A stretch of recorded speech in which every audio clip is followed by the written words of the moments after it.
Antarctica শুনলেই চোখের সামনে ভেসে ওঠে মাইলের পর মাইল শুধু সাদা বরফ, তাই না? কিন্তু আমাদের আজকের এই বিশ্লেষণে আমরা জানব পৃথিবীর সবচেয়ে দুর্গম আর বরফে ঢাকা এই মহাদেশের গভীরে আসলে কী লুকিয়ে আছে। চলুন সরাসরি মূল বিষয়ে ঢুকে পড়া যাক। আপনারা হয়তো অনেকবারই ভেবেছেন এত এত বরফের স্তরের ঠিক নিচেই আসলেই কি আছে? স্রেফ মানুষের বানিয়ে তোলা প্রাচীন সব মিথ, নাকি এমন কোনো বৈজ্ঞানিক সত্য যা আক্ষরিক অর্থেই আমাদের কল্পনাকেও হার মানাতে পারে? এই প্রশ্নটা দিয়েই কিন্তু আমাদের আজকের জার্নি শুরু হচ্ছে। তো শুরুতেই আসছে পিরি রেইস মানচিত্রের সেই বিখ্যাত রহস্য। এই ম্যাপটা নিয়ে ইতিহাসের পাতায় দারুণ একটা বিতর্ক আছে। একদিকে আছে চার্লস হ্যাপগুডের তত্ত্ব। তিনি ১৯৬০ সালে ইউএস এয়ারফোর্সের লেফটেন্যান্ট কর্নেল হ্যারল্ড ওলমেয়ারের একটা চিঠির ওপর ভিত্তি করে দাবি করেছিলেন যে ১৫১৩ সালের পিরি রেইস মানচিত্রে অ্যান্টার্কটিকার প্রিন্সেস মার্থা উপকূলের বরফহীন রূপটা একেবারে নিখুঁতভাবে আঁকা হয়েছে। মানে কেউ যেন বরফ জমার আগেই ওটা দেখেছিল। কিন্তু অন্যদিকে আমাদের আধুনিক ভূতাত্ত্বিকদের ঐকমত্য হল সম্পূর্ণ ভিন্ন। বিজ্ঞানীদের মতে অ্যান্টার্কটিকা তো মিলিয়ন মিলিয়ন বছর ধরে বরফে ঢাকা। তাছাড়া ওপর থেকে এত বিশাল বরফের ওজন সরে গেলে নিচের ভূখণ্ডের আকৃতিও কিন্তু আমূল বদলে যায়। তাই মানচিত্রের সাথে আজকের উপকূলের হুবহু মিল থাকার বৈজ্ঞানিক ভিত্তিটা আসলে বেশ দুর্বল। আমরা এখানে দুটো দিকে নিরপেক্ষভাবে তুলে ধরছি, যাতে আপনারা নিজেরাই পুরো চিত্রটা বুঝতে পারেন। মানব ইতিহাস আর ভূতাত্ত্বিক সময়ের স্কেলটা যদি আমরা পাশাপাশি রাখি, পার্থক্যটা একেবারে মাথা ঘুরিয়ে দেওয়ার মতো। দেখুন, প্রায় ৩,৪০,০০,০০০ বছর আগে অ্যান্টার্কটিকা পুরোপুরি বরফে ঢেকে যায়। এরপর ১৫১৩ সালে পিরি রেইস তার মানচিত্রটা আঁকেন। তারপর বহু বছর পর ১৯৪৯ সালে সিসমিক তরঙ্গের সাহায্যে বরফের নিচের উপকূলের ম্যাপ তৈরি হয়। আর ১৯৬০ সালে এসে ওই ওলমেয়ারের চিঠিটা এই তত্ত্বকে উস্কে দেয়।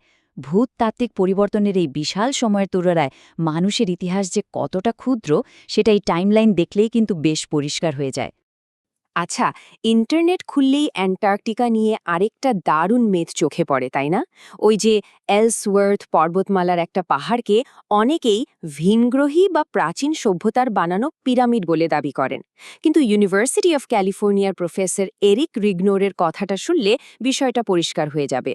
তিনি স্পষ্টই বলেছেন, এটা স্রেফ একটা পাহাড় যেটা দেখতে পিরামিডের মতো। কোটি কোটি বছরের ইরোশন বা প্রাকৃতিক ক্ষয়ের কারণেই এর দিকগুলো এমন খাড়া আর নিখুঁত হয়ে গেছে। প্রকৃতি অনেক সময় কিন্তু তার নিজের খেয়ালে আমাদের কল্পনাকে এভাবেই বোকা বানায়। তো মানুষের কল্পনা থেকে বেরিয়ে এবার চলুন আমরা একেবারে বাস্তব একটা আবিষ্কারের দিকে যাই। বরফের নিচে লুকিয়ে থাকা প্রাচীন ভূমি। এই বিষয়টা আসলে একটা গেম চেঞ্জার। পূর্ব অ্যান্টার্কটিক আইস শিটের নিচে সম্প্রতি ৩২,০০০ বর্গ কিলোমিটারের বিশাল একটা ল্যান্ডস্কেপ আবিষ্কৃত হয়েছে। মানে বুঝতে পারছেন, আয়তনে এটা পুরো বেলজিয়ামের চেয়েও বড়।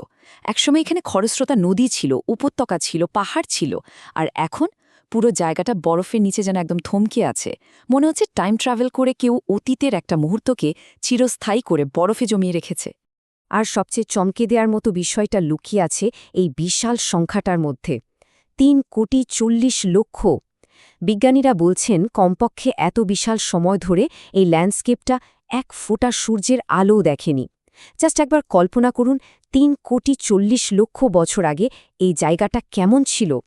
এখানে হয়তো বিশাল বিশাল গাছপালা ছিল, বনভূমি ছিল, আর নানা রকম প্রাণীরা অবাধে ঘুরা বেড়াত। এখন প্রশ্ন হল, ডারহাম ইউনিভার্সিটি স্টুয়ার্ট জেমিসন আর তার দলের বিজ্ঞানীরা ২ কিলোমিটার পুরো বরফ না কেটেই এত গভীরে দেখলেন কিভাবে? প্রসেসটা কিন্তু দারুণ ইন্টারেস্টিং। প্রথমে তারা স্যাটেলাইট ইমেজ ব্যবহার করে বরফের একদম ওপরের স্তরের প্যাটার্নগুলো ট্রেস করেছেন। এরপর প্লেন থেকে বরফের গভীরে রেডিও তরঙ্গ পাঠিয়ে সেগুলোর ইকো বা প্রতিধ্বনি অ্যানালাইজ করেছেন। তারপর এই সব ডেটা একসাথে মিলিয়ে বরফের নিচের ওই প্রাচীন উপত্যকাগুলোর একটা গোস্ট ইমেজ বা ভৌতিক প্রতিচ্ছবি দাঁড় করিয়েছেন। আক্ষরিক অর্থেই কোনো ড্রিলিং ছাড়াই পুরো একটা লুকানো জগৎকে চোখের সামনে নিয়ে আসা হয়েছে। এবার আমরা বরফের আরও গভীরে যাব। আমাদের এবারের টপিক লেক ভস্টকের লুকানো প্রাণ।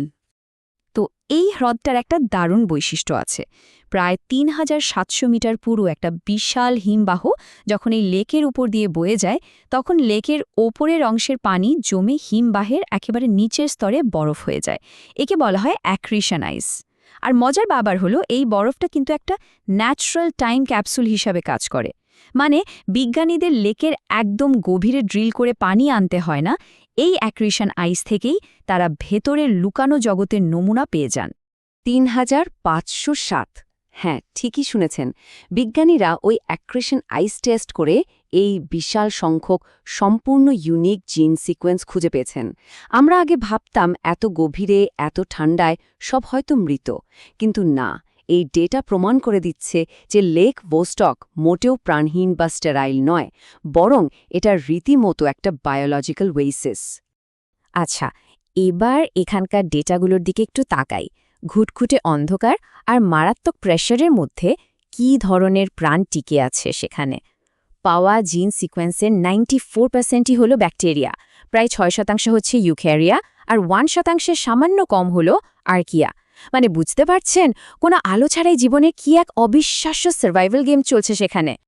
আর এই অণুজীবগুলো কিন্তু যেমন তেমন অণুজীব নয়, এগুলোকে বলা হয় এক্সট্রিমোফাইল। তীব্র ঠান্ডায় বেঁচে থাকার জন্য আছে সাইক্রোফাইলস, আবার হয়তো লেকের গভীরে থাকা উষ্ণ প্রস্রবণের গরমে বেঁচে থাকার জন্য আছে থার্মোফাইলস। এমনকি লেকের লবণাক্ত পরিবেশে টিকে থাকার জন্য হ্যালোফাইলস ব্যাকটেরিয়ারও প্রমাণ মিলেছে। এখান থেকেই বোঝা যায় যে লেক ভস্টকের পরিবেশ কতটা চরম আর সেখানকার প্রাণীরা কতটা অ্যাডাপ্টেবল। তবে সবচেয়ে মাইন্ড ব্লোয়িং ব্যাপারটা কি জানেন? সেখানে শুধু সাধারণ ব্যাকটেরিয়াই নয়, রীতিমতো জটিল বহুকোষী প্রাণ বা কমপ্লেক্স লাইস থাকারও জোরালো ইঙ্গিত পাওয়া গেছে। বিজ্ঞানীরা সেখানে মাছ বা শামুক জাতীয় প্রাণীর সাথে যুক্ত ব্যাকটেরিয়া, নানা ধরনের ছত্রাক এবং এমনকি রোটিফার বা আর্থ্রোপোডের মতো বহুকোষী ইউক্যারিয়ার জিনও পেয়েছেন।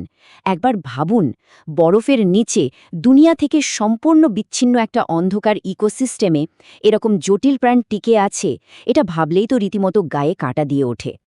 এখন প্রশ্ন আসতে পারে, এরা খাচ্ছে কি? সূর্যের আলো তো নেই।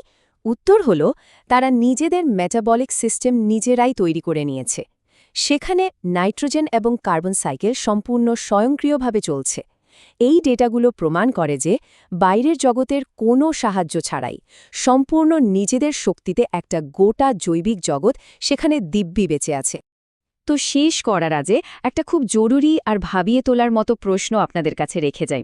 আমাদের নিজেদের তৈরি গ্লোবাল ওয়ার্মিং বা জলবায়ু পরিবর্তন কি খুব শীঘ্রই এই 3,40,00,000 বছরের পুরনো ল্যান্ডস্কেপগুলোকে উন্মুক্ত করে দেবে? আর যদি সত্যি বরফে জমাট বাঁধা এই প্রাচীন টাইম ক্যাপসুল চিরতরে খুলে যায়, তখন পৃথিবীর জন্য তার পরিণতিটা আসলে কি হবে? অ্যান্টার্কটিকার এই অজানা ভবিষ্যৎ আর লুকিয়ে থাকার রহস্যগুলো নিয়ে আমাদের আজকের এই আয়োজন এখানেই শেষ করছি। এতক্ষণ সাথে থাকার জন্য অনেক ধন্যবাদ।